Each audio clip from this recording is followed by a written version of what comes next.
കഴിഞ്ഞ കുറച്ച് ദിവസങ്ങളിലായിട്ട് നമ്മളൊക്കെ ഇറാൻ അമേരിക്ക ഇസ്രായേൽ യുദ്ധ ഭീതിയിലാണ്.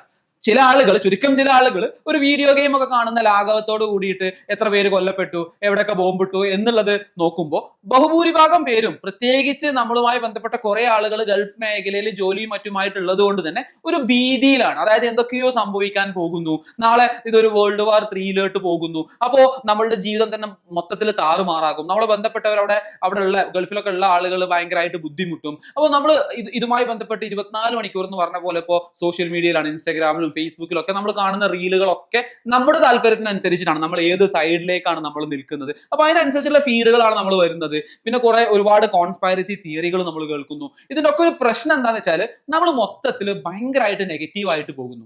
ലൈറ്റ് ഹേർട്ടഡ് ആയിട്ടുള്ള ആളുകൾ ഡിപ്രഷനിലോട്ട് പോകുന്നു. നമ്മുടെ പ്രൊഡക്ടിവിറ്റി ഭയങ്കരമായിട്ട് കുറയുന്നു. നമുക്കൊന്നും ചെയ്യാൻ തോന്നുന്നില്ല, ഒന്നും ചെയ്യാൻ പറ്റുന്നില്ല. ഇങ്ങനെയാണ് ലോകത്തിന്റെ പോക്കുന്നുണ്ടെങ്കിൽ നമ്മൾ ഇനി എന്തെങ്കിലും ചെയ്തിട്ട് കാര്യമുണ്ടോ? ഈ രീതിയിലൊക്കെ നമ്മൾ ഭയങ്കരമായിട്ട് നെഗറ്റീവ് ആയിട്ട് പോകുന്നു. അപ്പൊ ഇവിടെ ഈ ഒരു അവസരത്തിൽ നമ്മൾ വാസ്തവത്തിൽ നമ്മൾ കാര്യങ്ങൾ നമ്മൾ അറിയണം.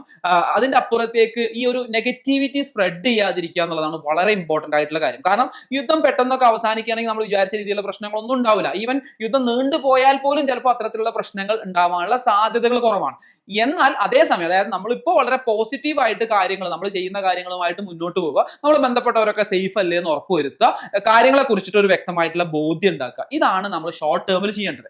എന്നാൽ ലോങ് ടേമിൽ നമ്മൾ ഒന്ന് പ്രിപ്പയർ ആയിരിക്കുകയും വേണം. പ്രത്യേകിച്ച് ഈ ഗൾഫ് മേഖലയിൽ, മിഡിൽ ഈസ്റ്റിലൊക്കെ ഉണ്ടാവുന്ന യുദ്ധങ്ങൾ ഏറ്റവും കൂടുതൽ ഡയറക്റ്റ് ആയിട്ട് ബാധിക്കാൻ പോകുന്നത് കേരളത്തിലുള്ളവരെ തന്നെയാണ്. അപ്പൊ അതിന്റെ ഒരു പ്രിപ്പയർഡ്നെസ് നമുക്ക് ഉണ്ടാവുകയും വേണം. അറ്റ് ദ സെയിം ടൈം നമ്മുടെ ഇപ്പോഴുള്ള പ്രൊഡക്ടിവിറ്റി, നമ്മൾ ചെയ്യുന്ന കാര്യങ്ങൾ നമ്മൾ ഒരിക്കലും നെഗറ്റീവായിട്ട് ബാധിക്കരുത്. നമ്മൾ സോഷ്യൽ മീഡിയയിലൊക്കെ ഫീഡ്സ് ഒക്കെ ഇടയ്ക്കൊന്ന് റീഫ്രഷ് ചെയ്യുക. ഈ യുദ്ധവുമായി ബന്ധപ്പെട്ട കാര്യങ്ങൾ മാത്രം കാണുന്നതിന്റെ ഇടയ്ക്ക് പോസിറ്റീവ് ആയിട്ടുള്ള വാർത്തകൾ കാണുക, അല്ലെങ്കിൽ പോസിറ്റീവ് ആയിട്ടുള്ള കാര്യങ്ങൾ കാണുക. അങ്ങനെ ഫീഡൊക്കെ ഒന്ന് മാറ്റുക, സോഷ്യൽ മീഡിയ ടൈം കുറക്കുക. എന്നിട്ട് നമ്മൾ നന്നായിട്ട് പ്രൊഡക്റ്റീവായിട്ട് കാര്യങ്ങൾ ചെയ്യുക. നമുക്കും ഈ ഒരു സമയത്ത് നമുക്കും പോസിറ്റീവായിട്ട് നമുക്ക് ചെയ്യേണ്ട കുറെ കാര്യങ്ങളുണ്ട്. കാരണം നമ്മുടെ ഈ ഒരു പോസിറ്റിവിറ്റി, നമ്മൾ ഒരാൾ തുടങ്ങുന്ന പോസിറ്റിവിറ്റിയാണ് എല്ലാവരിലേക്കും മെല്ലെ മെല്ലെ സ്പ്രെഡ് ആവുക. അല്ലെങ്കിൽ മൊത്തത്തിൽ, പ്രത്യേകിച്ച് മലയാളികൾ ഈ കാര്യത്തിലൊക്കെ ഭയങ്കര കൺസേൺഡ് ആണ്. അപ്പൊ നമ്മളുടെ ഒരു നെഗറ്റിവിറ്റി നമ്മുടെ സംസ്ഥാനത്തിനെ തന്നെ മൊത്തത്തിൽ ബാധിക്കുന്ന ഒരു സാഹചര്യത്തിലേക്കൊക്കെ പോകും. അപ്പോൾ ഒന്ന് പ്രത്യേകം ശ്രദ്ധിക്കാം. താങ്ക്